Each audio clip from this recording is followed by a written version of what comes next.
விக்கி இங்க பாருங்களேன், எவ்வளவு கலெக்ஷன் இருக்கு. விக்கி நீங்க பாத்தீங்களா? ஆமாம்மா, பார்த்துட்டு தான் இருக்கேன். ஐயோ எந்த கலர் எடுக்கனே தெரியல விக்கி. உனக்கு எது பிடிச்சிருக்கோ அதை எடுத்துக்க. ஐயோ அப்படி சொல்லவே முடியல, இங்க இருக்க எல்லாமே எனக்கு பிடிச்சிருக்கு. அப்ப எல்லாமே எடுத்துக்க. நக்கல் தான் உங்களுக்கு. ரிசப்ஷனுக்கு நல்லா கோல்டன் கலர்ல நல்லா ஜிகு ஜிகுன்னு இருக்கிற மாதிரி ஒண்ணு எடுத்துக்கிடுவோம். அப்புறம் விக்கி நான் என்ன கலர்ல எடுக்கணும் அதே கலர்ல தான் உங்களுக்கும். சரிம்மா. எவ்வளோ கலெக்ஷன்ஸ். இப்போ ஒன்னே ஒன்று மட்டும் ரிசப்ஷனுக்கு எடுத்துட்டு அதுக்கப்புறம் நம்ம பர்த்டே வரும்ல, அதுக்கும் ஒன்று இப்படி தான் எடுக்கணும். வாங்கம்மா. ஏய் இது என்ன இடம்? என்ன குட்டை குட்டையா கவுன் இருக்கு? இது ரிசப்ஷனுக்கு போடுற ட்ரெஸ் எல்லாம் இங்கதாம்மா இருக்கும். அப்படியா, சரி சரி. ரிசப்ஷன் அது வரவேற்பு தானே? ஆமாம்மா. ஏய் அதுக்கு கல்யாண சேலை தான் கட்டிட்டு நிக்கணும். அது உங்க காலம் அத்தை, இப்போ அப்படி இல்லை. முகூர்த்தத்துக்கு தனியா சேலை, ரிசப்ஷனுக்கு தனியா கவுனு, இந்த மாதிரி தான் இப்போ எல்லாம் நடக்குது. ஆமாம்மா. விக்கி டைம் ஆச்சு, வாங்க சாரிக்கு ஆர்டர் கொடுத்துட்டு வந்துடலாம். சரிம்மா. என்னடா இது, நம்ம வர்றதுக்கு முன்னாடி நல்ல பல்ல கட்டி சிரிச்சு பேசிட்டு இருந்தாவோ, நம்ம வந்தோன்னு இந்த இடத்தையே காலி பண்ணிட்டாவளே. இவன் என்ன ரெண்டு பக்கமும் மண்டையாட்டுறானே. இப்ப நம்ம என்னத்தை தப்பா சொல்லிட்டோம்? அந்த காலத்துல எல்லாம் ஒரே ஒரு புடவை தான், கல்யாணத்துக்கு எடுக்கிற புடவை தான் நைட்டு ரிசப்ஷனுக்கும் வைப்பாவோ, அப்புறம் சாந்தி முகூர்த்தத்துக்கும் அந்த புடவையோட தானே அனுப்புவாவோ. நமக்கெல்லாம் அப்படித்தானே நடந்து. இப்ப காலங்கள் மாறிட்டு போல, காலையில ஒரு சேலை, ராத்திரி ஒரு கவுனு, ராத்திரிக்கு ஒரு நைட்டின்னு அனுப்புவாவோ போல. என்ன தப்பு சொல்லிட்டேன்ட்டு அவ இங்க இருந்து கூட்டிட்டு போறாளோ தெரியல. போங்க போங்க, கல்யாணம் முடிஞ்சு எப்படினாலும் என் கைக்குள்ள தானே வந்தாவணும். அதுக்கப்புறம் இருக்கு உங்களுக்கு. ஜெயம்பு சொன்னா கேளுமா, என்னதான் இருந்தாலும் அவிய உன் அம்மாவும் தங்கச்சியும். அப்போ நமக்கு வந்த சொத்து நம்ம பொண்ணு கல்யாணம்லாம் நின்னா உங்களுக்கு சந்தோஷமா? இதுகளை வீட்டுக்குள்ள விட்டோம்னா இதுக்கு அப்படிதான் பண்ணோம். ஏமா இப்படியெல்லாம் பேசுறா? அவிய ரெண்டு பேரும் நமக்கு எவ்வளவு நல்லது செஞ்சிருக்காவே. இத்தனை நாளும் நம்ம அவங்க வீட்டுலதான் இருந்து சாப்பிட்டோம். அவங்க தின்ன உப்ப மறந்துடாத. சாப்பிட்டதுக்கு வேணா காசு கொடுத்துடலாம், அதான் இப்ப நம்ம கிட்ட கோடி கோடியா இருக்குல்ல. நீங்க சும்மா இருங்க, உங்களுக்கு ஒண்ணும் தெரியாது. என்னமோ பண்ணு போ. நில்லுங்க, என்ன இந்த பக்கம்? என்னக்கா என்ன கேள்வி இது? நாங்க முகூர்த்த சேலை எடுக்கிறதுக்கு வந்திருக்கோம். யாருக்கு? என்னக்கா இதை எடுத்தறிஞ்சு பேசுன மாதிரியே இருக்கு. கோவத்துல இருக்க வேண்டியது நாங்க, அள்ளியே தப்பா பேசுனது நீ. அப்படி என்ன தப்பா பேசிட்டேன்? ஊர் உலகத்துல இல்லாததையே பேசிட்டேன். என் இடத்துல வேற யாராவது இருந்தா இதுக்கு மேல பேசியிருப்பாங்க. ஏதோ நடந்தது நடந்து போச்சு, அதை விடுக்கா. நீ வேணா விடலாம், நான் விட முடியாது. அதான் ஒட்டம் இல்ல உரமும் இல்லைன்னு ஆகி போச்சு. அதுக்கப்புறம் எதுக்கு இந்த பக்கம்? ஏட்டி நாங்க ஒன்னும் நீ எடுத்து சேலைக்கு கலந்தவே வரல. என் மீனாட்சி கூப்பிட்டான்னு தான் வந்திருக்கேன். என் ஸ்நேகிதி, அவ என்ன சொன்னாலும் நான் செய்வேன். அவ கூப்பிட்டாங்கிற ஒரே வார்த்தைக்காக தான் நான் என் பிள்ளைய கூட்டிட்டு வந்திருக்கேன். ஸ்நேகிதியா? அந்த அம்மா எங்களுக்கு சமந்தி, அதுக்கப்புறம் நீங்க சொந்தம் கொண்டாடிடுங்க. இவ பிள்ளைக்கு நல்ல வாழ்க்கை அமைஞ்சு போச்சே, அதை என்னையாவது கெடுத்து விடுவோன்னு தானே கங்கணம் கட்டிட்டு அழகிறியே. சி நிறுத்துக்கா. உன்னையெல்லாம் என் கூட பிறந்தவா நினைக்கும் போது எனக்கு வெக்கமா இருக்கு. எனக்கும் தான் வெக்கமா இருக்கு. நமக்கு இப்படி ஒரு வசதியான வாழ்க்கை அமையலையே, அவளுக்கு அமைஞ்சிட்டேன். என்ன ஏதுன்னு போய் பாப்பன்னு வேவு பாக்குறதுக்கு ரெண்டு பேரும் வந்திருக்கியே. இங்க பாரு, மீனாட்சி அம்மா கூப்பிட்டாங்கிற ஒரே வார்த்தைக்கு சுட்டி தான் நாங்க வந்தோம். மத்தபடி எங்களுக்கு வரணும்னு ஆசை கிடையாது. நடிக்காதீங்க. அம்மாவும் மகளும் அப்படியே நடிக்காதீங்க. நல்ல வசதியான கல்யாணம், நல்ல விலை கூடுன பட்டு கிடைக்கும், 2 வாங்கிடலான்னு தான் வந்திருப்பியே. எங்க உன் மருமவா? அவளையும் கூட்டு வரலையா? 3 பட்டை எடுத்துக்கலாமே. சீ, உன் புத்திய பத்தி அவன் புத்தி நாய் புத்தி. நாய் தான் இந்த மாதிரிலாம் யோசிக்கும். நீ தான் அப்படி ஒரு எண்ணத்துல வந்திருப்பியா இருக்கும். சந்திரி வாமா, இவகிட்ட என்ன பேச்சு? எங்க போயே? நாங்க வர்றதுக்கு யார்கிட்ட கேட்கணும்? என் பொண்ணுக்கு நடக்க போறது நல்ல காரியம். உங்களை மாதிரி ஆட்கள் எல்லாம் உள்ள விடக்கூடாது. என்ன டீ சொல்ற? புரியல. இவ்வளவு வயசாயும் உங்களுக்கு புரியலன்னா இதுக்கப்புறம் நான் என்னத்த சொல்ல?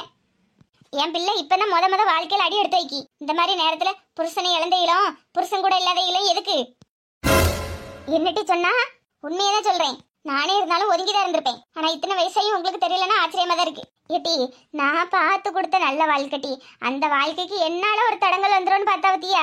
உங்க அப்பா இறந்து போனப்போ உனக்கு 3 வயசு, இந்த கலைவளுக்கு 1 வயசு. அவளை இடுப்புல தூக்கிட்டு உன்னை கையில பிடிச்சிக்கிட்டு அந்த காட்டுலயும் மேட்லயும் கிடந்து வேலை செஞ்சு ஒரு கஞ்சி ஊத்துக்கு நான் கஷ்டப்பட்டு மித்தியா. என்னைய பார்த்து என்ன கேள்வி கேட்டுவிட்டா. அப்பவுமே நானும் உங்க அப்பா கூட போயிருந்தேன் வையி, 2 பேரும் நேரத்துக்கு அனாதையா இருந்திருப்பிய. இல்லன்னா உங்க 2 பேர்த்தையும் கழுத்து நிறுத்தி கொண்டு போட்டுட்டு நான் 2வது கல்யாணம் பண்ண தெரியாமையாட்டி இருந்தேன். என் பிள்ளையில தான் வாழ்க்கை, என் பிள்ளையில தான் என் உயிர் நிறுத்தியா. எனக்கு இது தேவைதான். என்னட்டி சொன்னா? புருஷனை இழந்தவனும் புருஷன் கூட இல்லாதவளும் இந்த நல்ல காரியத்துக்கு எதுக்குன்னு கேட்கா. இந்த புருஷனை இழந்தவதான் உனக்கு ஒரு காலத்துல கல்யாணம் பண்ணி அழகு பார்த்தேன். யாரும் இல்லாத இக்கட்டான சூழ்நிலையில உனக்கு பிரசவம் பார்த்தது இந்த புருஷன் இல்லாதவதான். உன் பிள்ளைக்கு முத சீனி தண்ணி வச்சு அதை குளிப்பாட்டி சீராட்டி வளர்த்ததும் இந்த புருஷன் இல்லாதவதான். என்ன பார்த்தாட்டி புருஷன் இல்லாத மட்டும் சொன்னா? சீ, இதுக்கு நீ ஒரு பாட்டில் விஷம் தந்து குடிச்சிட்டு செத்துருன்னு சொன்னா கூட சந்தோஷமா செத்துருப்பேன்டி.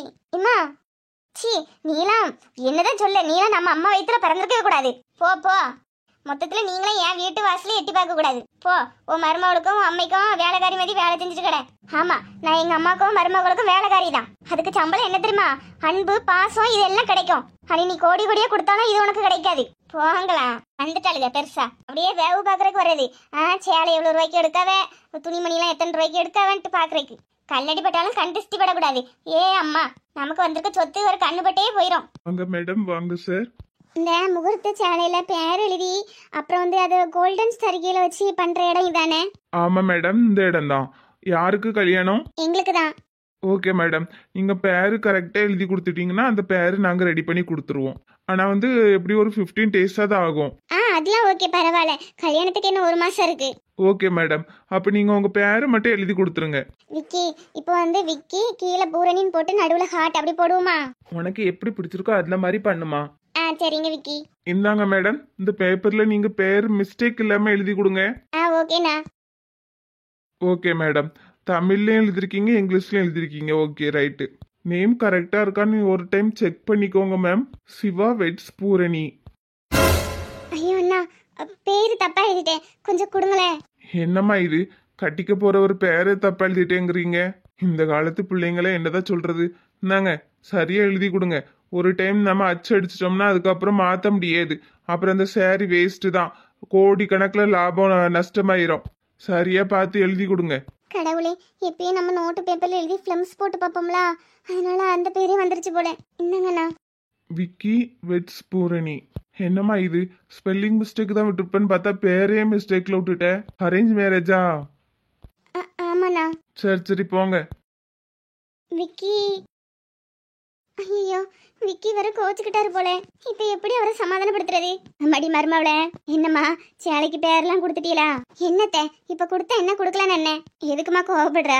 சேலைக்கு பேர் கொடுக்கணும் தானே வந்தியே? அதான் தெரியுதுல்லத்த, எங்க போனாலும் பின்னாடியே வந்துகிட்டு. கொஞ்சம் ஃப்ரீடமா இருக்க விடுங்க. என்ன இது, நம்ம இப்ப என்னத்தை கட்டுட்டோன்ட்டு இவ இப்படி கோவப்பட்டு போறா? 2 பேருக்குள்ள எதுவும் சண்டை போட்டிருப்பாவளோ? இல்லையே, வரத்துல நல்லா தானே வந்தாவ. என்னத்துக்கு இப்படி போறான்னு தெரியலையே. மீனாட்சி, சீத்து, ஏட்டி என்னாச்சு? எதுக்கு இப்படி அழுகுறா? ஒன்றும் இல்லை மீனாட்சி, வீட்டுக்கு கிளம்புறேன். வீட்டுக்கு கிளம்புறியா? என்னட்டி இது, சின்னஞ்சிறுசுவலுக்கு என்ன தெரியும்? சொந்தத்துக்கு துணி எடுக்கணும்னு தெரியுமா? ஒன்றும் தெரியாது. யார் யாருக்கு எந்த மாதிரி எடுக்கணும் எதுவும் தெரியாது. அதனால தானே நம்மெல்லாம் வந்தோம். பாரு, உனக்கு எனக்கெல்லாம் ஒரே மாதிரி எடுக்கலான் இருந்தேன். நீ என்ன கிளம்புறேங்க? ஆமா, நீ என்னத்துக்கு இப்போ கண்ணை கசக்கிட்டு வந்து நிற்கா? ஒன்றும் இல்லாட்டி சும்மாதான். என்னதுமா சும்மா? இப்படி எல்லாத்தையும் மறைச்சு மறைச்சு தான் நீ இந்த நிலைமைக்கு வந்து நிற்கா. என்னாச்சுமா? எதுக்கு அம்மா அழுகுறா? வேற ஒன்றும் இல்லைம்மா, இதே கல்யாணத்துக்கு முகூர்த்த சேலை எடுக்கிற இடமா, அதனால இதுல புருஷன் இல்லாதவங்க, புருஷன் கூட இல்லாதவங்க எல்லாம் வரக்கூடாதான். யார் அப்படி சொன்னது? கடையில் உள்ளவங்க யாரும் அப்படி சொன்னாங்களா? யாருன்னு சொல்லுங்க, உண்டில்லன்னு பண்ணிடுறேன். சொன்னது வேற யாரும் இல்ல, உங்க சம்மந்தி தான். என்னம்மா சொல்ற? ஆமாம்மா, என் அக்கா தான். என்னையும் எங்க அம்மாவையும் இப்படி பேசிட்டான். அவளா? அவன் என்னத்துக்கு இப்படி பேசுறான்? காரணம் பணம். அவங்க கிட்ட இப்ப நிறைய பணம், சொத்து, கோடிக்கணக்கில் நகைலாம் இருக்குல்ல. நாங்க கண்ணு போட்டுருவோமா, பொறாம போட்டுருவோமா. அதனாலதான் உங்க வீட்டு கல்யாணத்தை நீங்களே பாருங்க. நான் இப்படி பேசுறேன்னு தப்பா நினைக்காதீங்கம்மா, என்னையும் மன்னிச்சிருங்க. எங்க அம்மாவுக்கு ஒரு அசிங்கங்கிற போது அந்த இடத்துல நான் இருக்க விரும்பல. உங்க வீட்டு கல்யாணத்துக்கு நீங்களே துணி எடுத்துட்டு வாங்க, நாங்க கிளம்புறோம். வாமா, நம்ம போலாம். என்ன இது? ஐயோ, எதுக்குதான் இந்த பாடா படுத்தி எடுக்குதோ தெரியல. எல்லாம் ஒரு நாள் குலதெய்வ கோயிலுக்கு போயிட்டு வந்தா சரியாயிரும். சுயம்பு எதுக்கு இந்த மாதிரி எல்லாம் பேசுறா? பூரணி என்னன்னா மூஞ்சி திருப்பிட்டு போறா. என்னதான் நடக்குது இங்க? விக்கி, விக்கி ப்ளீஸ் விக்கி நில்லுங்க. என்னம்மா, என்ன சொல்லணும் சொல்லு. இந்த கல்யாணத்துல விருப்பம் இல்லையா? பணத்துக்காக தான் என் கூட இருக்கியா? எதனாலும் உண்மையா சொல்லு. ஐயோ விக்கி, அப்படியெல்லாம் ஒண்ணும் இல்ல. அப்புறம் என்னம்மா, நம்ம 2 பேரும் பழக ஆரம்பிச்சு கிட்டத்தட்ட 30 நாள் இருக்கும். இப்ப கூடவா என் பேரும் உன் பேரும் சேரல? ஐயோ விக்கி, அது ஒரு யதார்த்தமா? இனி மன்னிச்சிருங்க விக்கி, எனக்கு தெரியும் இதுக்கு மன்னிப்பே இல்லைன்னு. ஆனா சத்தியமா என் மனசுல எதுவுமே இல்லை. நான் எல்லாத்தையும் மறந்துட்டேன். இப்ப என் மனசுல இருக்கிறது நீங்க மட்டும்தான் விக்கி. என்னம்மா இது, ஒரு நாளைக்கு மூச்சுக்கு 300 தடவை விக்கி அது வேணும், விக்கி இது வேணும், விக்கி அதை பண்ணுங்க இதை பண்ணுங்கன்னு சொல்லுவியே. ஒரு பேப்பர்ல கூடவா என் பேர் எழுத வரல? மனசுல எதுவா இருந்தாலும் ஓப்பனா சொல்லிருமா. அப்படியெல்லாம் ஒன்றும் இல்லை விக்கி, ஏதோ தெரியாம. வாங்க விக்கி, ப்ளீஸ் விக்கி, என் மனசுல அந்த மாதிரி எதுவும் இல்லை, நீங்க நம்புங்க. என்னம்மாம்மா, என் மனசுல நீ மட்டும்தான் இருக்க. வா போலாம். சாரி விக்கி. பரவாயில்லம்மா, இனிமேலாவது இப்படி நடக்காம பாத்துக்க.